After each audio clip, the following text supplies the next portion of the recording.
மனிதன் சிந்திக்கத் தொடங்கிய காலத்திலிருந்து உலகம் அழிந்துவிடும் என்று ஒவ்வொரு விஞ்ஞானிகளும் ஒவ்வொரு விதமான கருத்துக்களை சொல்லியிருக்கிறார்கள். ஒவ்வொரு மதங்களும் ஒவ்வொரு விதமான கருத்துக்களை சொல்லியிருக்கின்றன. ஆனால் உலகம் எப்படி தோன்றியதோ, உயிர்கள் எப்படி தோன்றியதோ, அதேபோல் ஒரு நாள் இந்த உயிர்கள், இந்த உலகம் அழிந்துவிடும் என்பதிலும் மாற்று கருத்து இல்லை. ஆனால் அது எப்படி நடக்கப் போகிறது, எப்பொழுது நடக்கப் போகிறது என்ற கேள்வி ஒவ்வொருவருக்குள்ளும் இருக்கிறது. சமீபத்தில் வந்த விஞ்ஞானிகளின் ஆய்வு 2880 ஆண்டு மார்ச் 16 இந்த உலகம் அழிந்துவிடும் என்று நாள் குறித்திருக்கிறார்கள். அமெரிக்காவின் டென்னிசே பல்கலைக்கழகத்தைச் சேர்ந்த வானவியல் ஆராய்ச்சியாளர்கள் சமீபத்தில் ஒரு ஆய்வு மேற்கொண்டனர். அதில் மிகப்பெரிய ராட்சத விண்கல் ஒன்று பூமியை நோக்கி சுழன்றபடி பாய்ந்து வருவது தெரிய வந்துள்ளதாம்.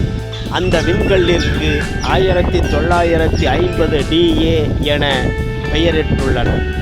அது 44,800 மெகாடன் எடையும் 1 கிலோமீட்டர் அகலமும் உள்ளதாக விஞ்ஞானிகள் தெரிவித்துள்ளனர். இந்த விண்கல் வினாடிக்கு 9 மைல் வேகத்தில் பூமியை நோக்கி பாய்ந்து வருவதாகவும் 2880 ஆண்டில் இந்த விண்கல் மணிக்கு 38,000 மைல் வேகத்தில் பூமியை தாக்கும் எனவும் விஞ்ஞானிகள் தெரிவிக்கிறார்கள்.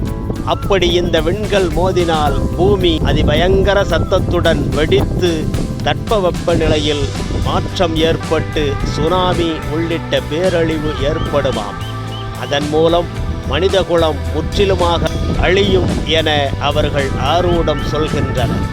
அதே நேரத்தில் இந்த விண்கல் பூமியை மோதாமல் தடுக்க முடியும் என்றும் ஒரு தரப்பு விஞ்ஞானிகள் கருத்து தெரிவிக்கின்றனர். மற்றொரு தரப்பினரோ இந்த விண்கல் பூமியில் மோதுவதில் 100% வாய்ப்பு உள்ளது என்றும் கூறுகிறார்கள். எது எப்படியோ 2880க்குள் இன்றைக்கு இருக்கின்ற இந்த உயிர்கள் எதுவும் இருக்கப் போவது இல்லை.